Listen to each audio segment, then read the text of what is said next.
하박국이 처음 기도 시작할 때는 하나님이 환경을 바꿔주기를 원했습니다.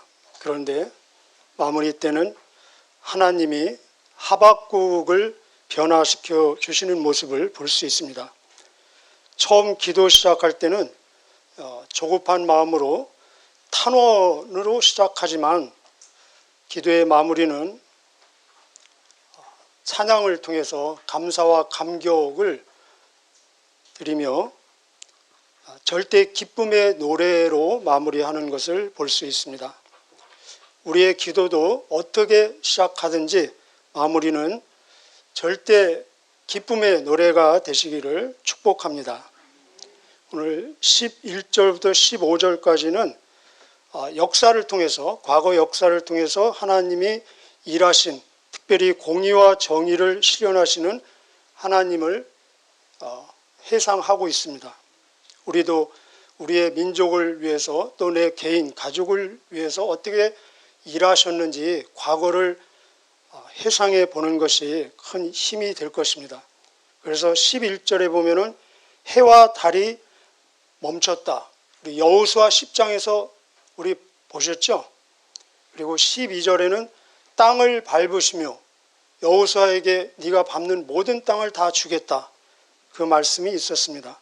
그리고 13절, 14절에는 악한 백성의 지도자를 누르셨고 또 14절에도 그 원수의 창으로 그 군대의 지도자들을 찌르셨습니다.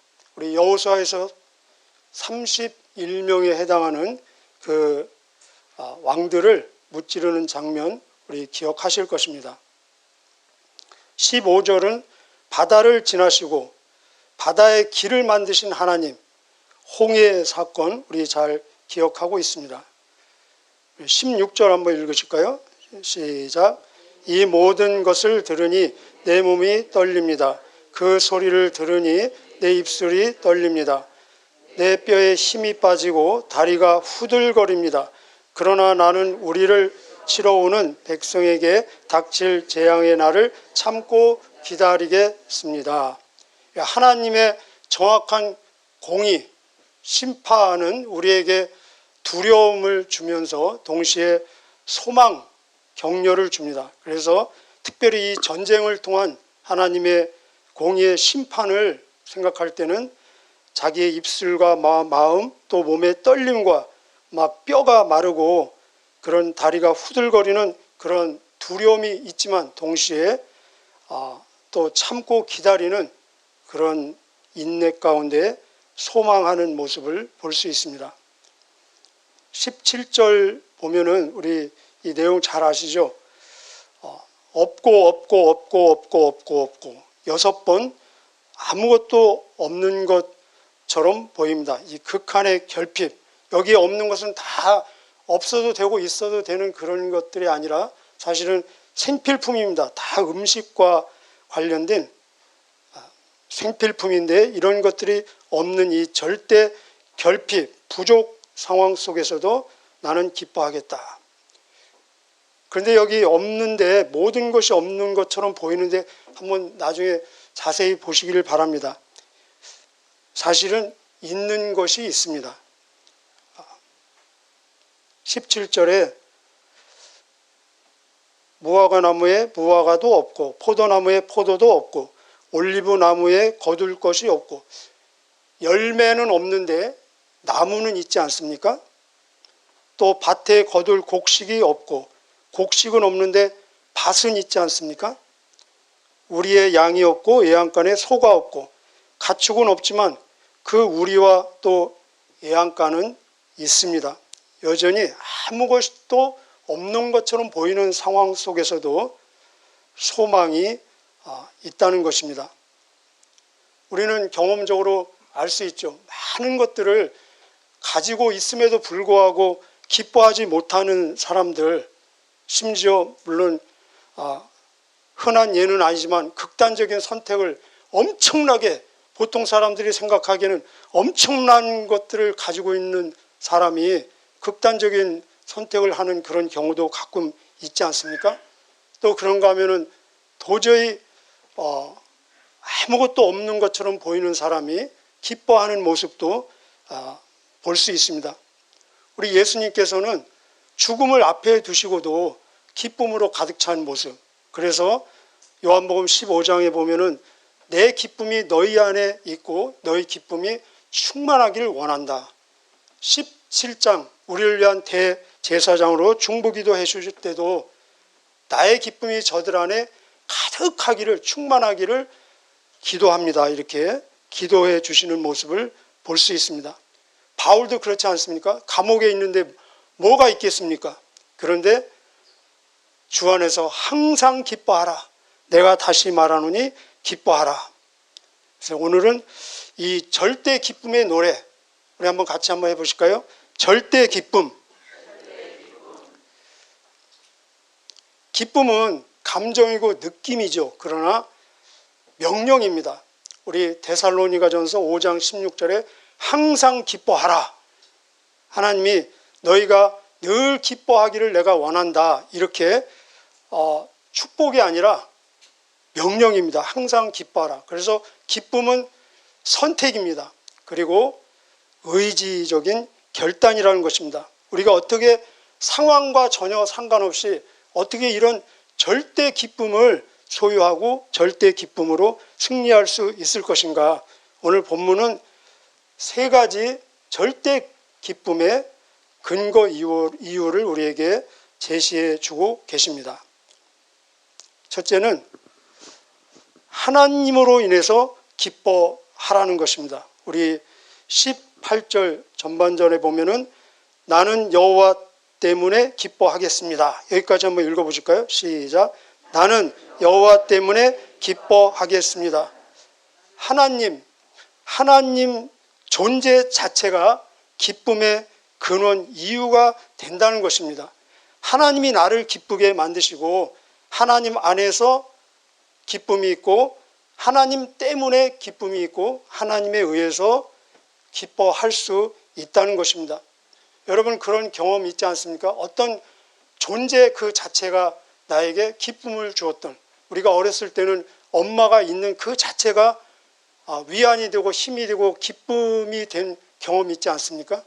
또 부모가 되었을 때는 집에 아기가 있는 그 자체가 기쁨이 된, 아기가 나를 위해서 무엇을 할 수 있겠습니까? 오히려 일거리만 만들어주지 않습니까? 그럼에도 아기가 있는 그 자체가 기쁨의 원인이 되었던 우리는 경험이 있을 것입니다.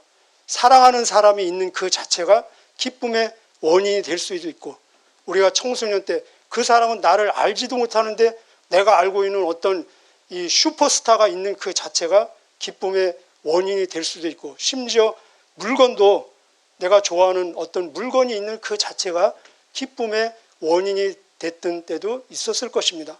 그렇다면 하물며 하나님이 계신 그 존재 자체가 기쁨의 원인이 되지 못한다는 것은 그것은 오히려 이상한 것이고 무엇인가 잘못된 것입니다. 우리가 부모님 또 아기 그리고 사랑하는 사람 모든 것은 다 변합니다.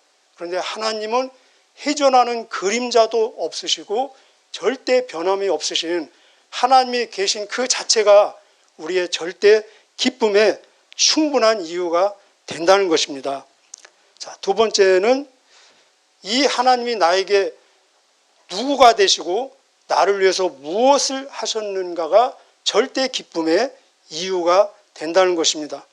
우리 나는 여호와 때문에 기뻐하겠습니다. 그 다음 부분 한번 같이 읽으실까요? 시작. 나를 구원하시는 하나님을 즐거워하겠습니다. 기뻐하겠습니다. 라는 말씀이십니다. 이 하나님께서 나에게 누구가 되십니까? 구원자가 되신다는 것입니다. 그래서 하나님이 나에게 구원자가 되신다는 이 자체가 나의 절대 기쁨의 충분한 이유가 된다는 것입니다. 구원은 변할 수 없잖아요. 하나님만 구원자가 되실 수 있다는 것입니다. 그렇다면 두 가지, 하나님이 나의 구원자가 되신다면 두 가지를 묵상해 보시길 바랍니다. 하나님이 나를 무엇으로부터 구원하셨는가? 그리고 나를 구원하기 위해서 하나님이 지불한 대가는 무엇인가? 이 두 가지를 묵상해 보시기를 바랍니다. 하나님이 나를 무엇으로부터 구원해 주셨습니까?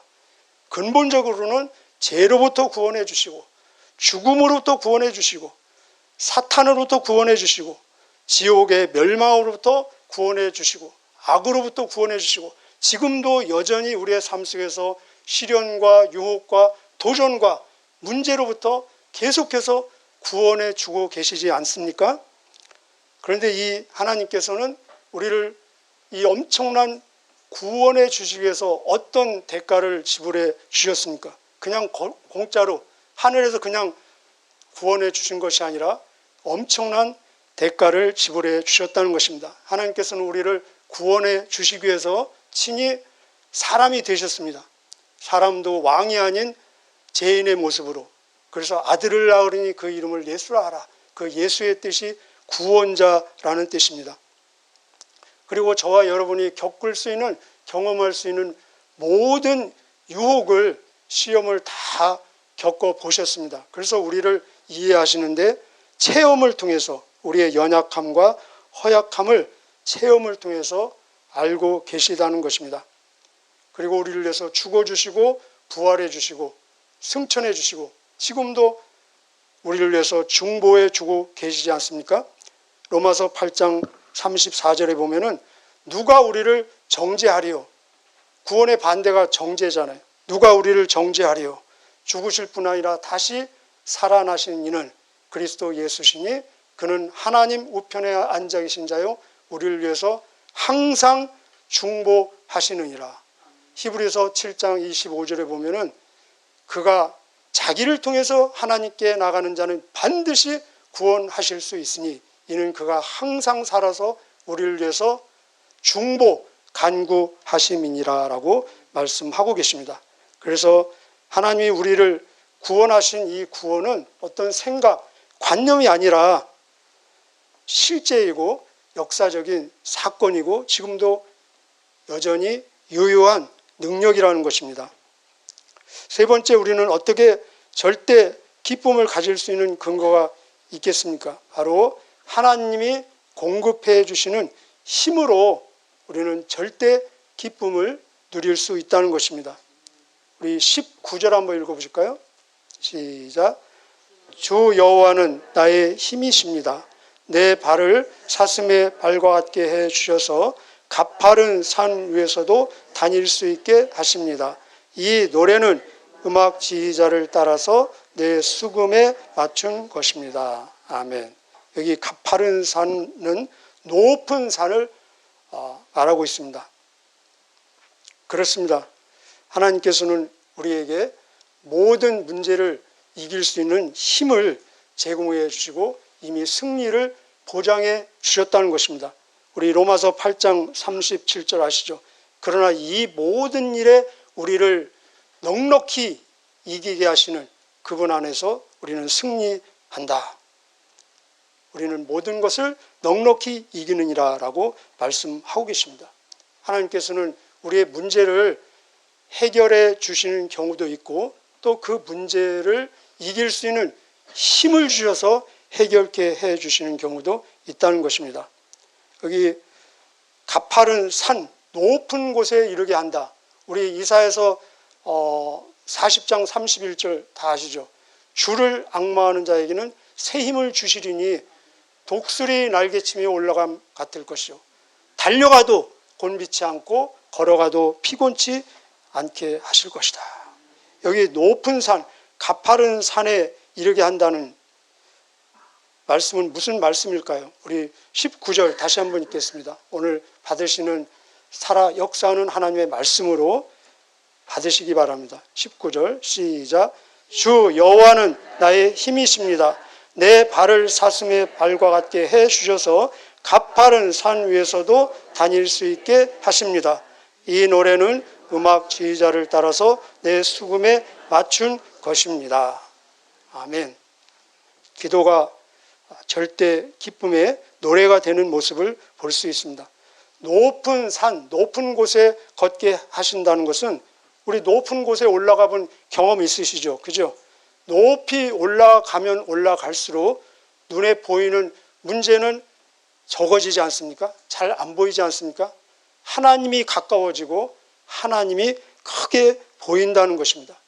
높은 산에 올라간다는 것은 하나님께서 우리에게 주시는 사명, 목적, 비전이 있는데 땅의 목적이 아니라 하늘의 목적, 하늘의 비전을 주신다는 것입니다.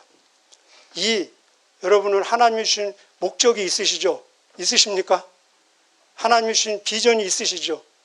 진짜 하나님으로부터 받은 이 높은 비전과 목적과 사명이 있다면 그 사명이 나로 하여금 살게 하고 그리고 절대 기쁨으로 모든 문제를 넉넉히 이기게 할 수 있다는 것입니다. 높이 올라간다는 것은 무엇입니까? 그만큼 시야가 길어지고 넓어진다는 것입니다.